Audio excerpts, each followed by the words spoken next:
नमस्कार दोस्तों, मैं दिनेश झारखंडे मेरा स्टडी 24 यूट्यूब चैनल में आप सभी का स्वागत करता हूं। दोस्तों, आज हमें सीटीईटी पेपर 1 और पेपर 2 के अभ्यासक्रम के बारे में विस्तार से चर्चा करना है।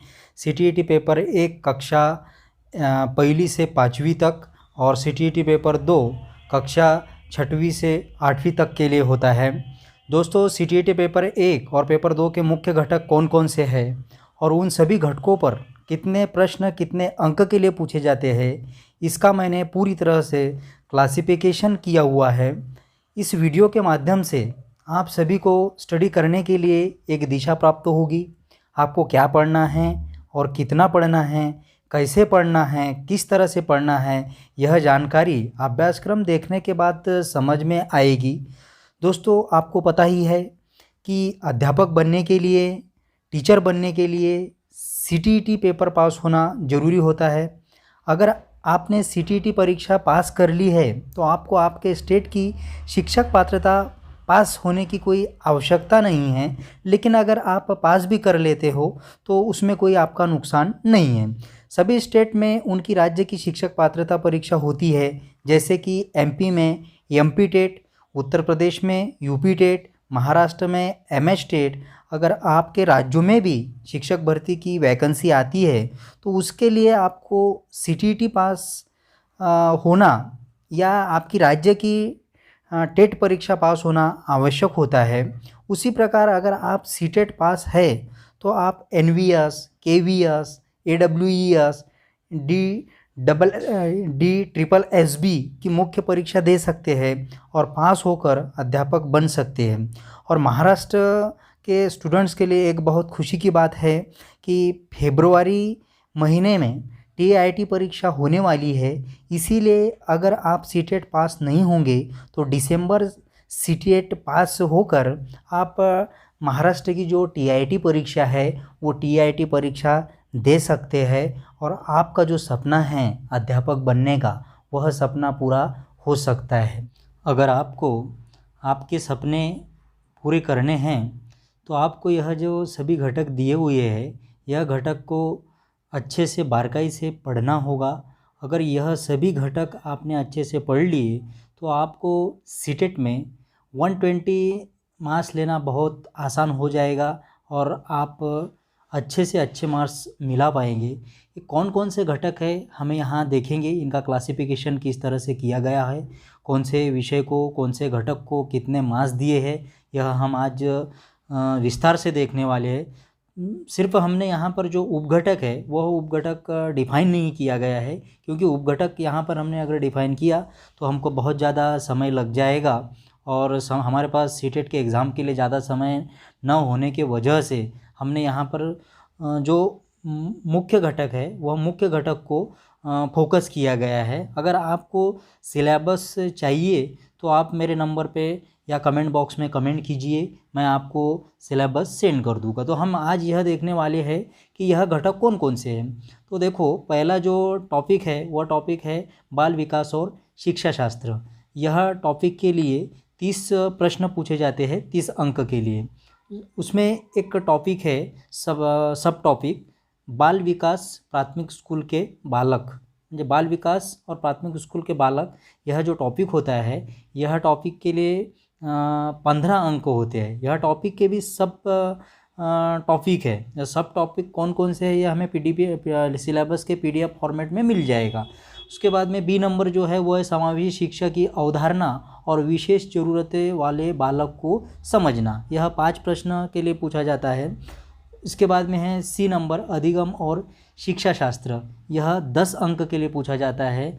उसके बाद में है 2 नंबर जो भाषा 1, आपने सीटेट का फॉर्म भरते समय जो भाषा का सिलेक्शन किया होगा, Hindi, Marathi, English first language, वह लैंग्वेज 30 अंक के लिए होता है। उसमें भाषा बोध दिया गया है। वह भाषा बोध में अपने को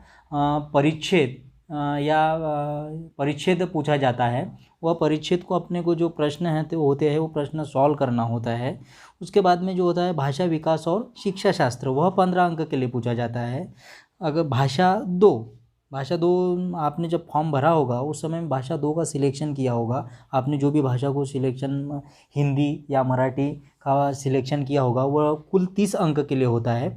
उसी में भी इसी प्रकार भाषा बोध 15 अंक के लिए और भाषा विकास का शिक्षा शास्त्र यह भी 15 अंक के लिए। उसके बाद में आता है जो चौथा पोर्शन है वह है गणित का। गणित कुल 30 अंक के लिए होता है।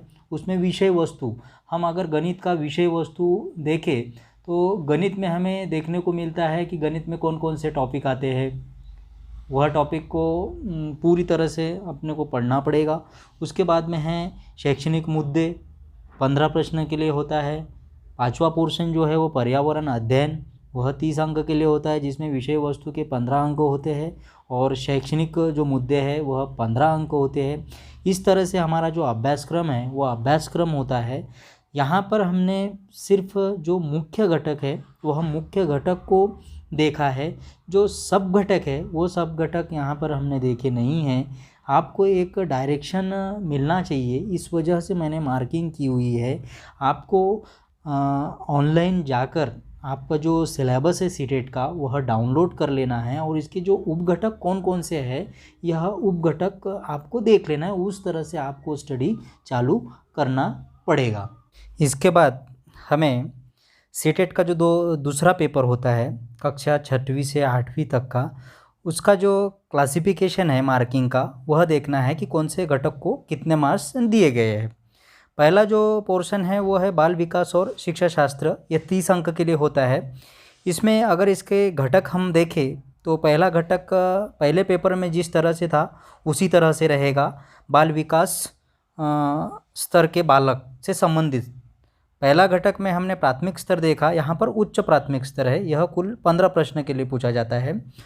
बी समावेशी शिक्षा की अवधारणा और विशेष ज़रूरतें वाले बालक को समझना, यह 5 अंक के लिए होता है। सी अधिगम और शिक्षा शास्त्र, यह 10 अंक के लिए होता है। दूसरा जो पोर्शन है वह है भाषा 1। आपने जो सिलेक्शन किया होगा वह भाषा, यहाँ पर कुल 30 अंक के लिए 30 प्रश्न पूछे जाते हैं, जिसमें पहला है भाषा बोध 15 अंक के लिए और दूसरा जो बी है भाषा विकास और शिक्षा शास्त्र, यह 15 अंक के लिए। तीसरा पोर्शन जो आता है, तीसरा पोर्शन है भाषा 2। भाषा 2 में भी आपने सीटीईटी का फॉर्म भरते समय जो लैंग्वेज का सिलेक्शन किया होगा उस तरह से कुल 30 अंक के लिए होता है, जिसमें जो ए घटक है वह भाषा बोध 15 अंक के लिए और बी जो है वो भाषा विकास की शिक्षा शास्त्र वह भी 15 अंक के लिए। उसके बाद में जो चौथा पोर्शन है वो चौथा पोर्शन गणित और विज्ञान तथा सामाजिक विज्ञान, यह 2 घटक है। आर्ट्स के जो स्टूडेंट्स होंगे उनके लिए सामाजिक विज्ञान, आपने जब फॉर्म भरा होगा उस समय आपको फॉर्म भरते समय यह सब इसका आपने किया होगा कि सामाजिक विज्ञान आर्ट्स वाले स्टूडेंट ज़्यादा से ज़्यादा लेते हैं और गणित और विज्ञान जो है जिनका बीएससी बीएड वगैरह हुआ होगा वह स्टूडेंट गणित और विज्ञान का सिलेक्शन करते हैं। तो इसमें विषय वस्तु, अगर आप गणित और विज्ञान से हो तो आपके विषय वस्तु के 20 प्रश्न होंगे और शैक्षणिक मुद्दे पर 10 प्रश्न होंगे। उसी तरह विज्ञान 30 अंक के लिए पूछा जाता है, कुल 30 अंक के लिए, जिसमें विषय वस्तु 20 और शैक्षणिक मुद्दे 10। ये हुई गणित और विज्ञान का। आता अब हमको देखना है कि सामाजिक विज्ञान और सामाजिक अध्ययन जो आर्ट्स के स्टूडेंट होते हैं उनके लिए विषय वस्तु 40 अंक के लिए और शैक्षणिक मुद्दे 20 अंक के लिए। इस तरह से हमारा यह जो सीटेट पेपर 2 है, यह पेपर 2 का हमने पूरी तरह से जो मार्किंग है वह मार्किंग देख ली है कि किस तरह से मार्किंग है, हमको कौन से घटक को ज़्यादा से ज़्यादा पढ़ना है। और उपघटक जो है वो उपघटक आपको पूरी तरह से मैं पीडीएफ फॉर्मेट में दूंगा। आप ऑनलाइन एक तो डाउनलोड कीजिएगा और सिलेबस एक सिलेबस हर रोज़ पढ़ते जाइएगा। आप 100% सीटेट में 120 के करीब मार्क्स ले पाएंगे और आपका जो सपना है वो सपना पूरा हो जाएगा। धन्यवाद।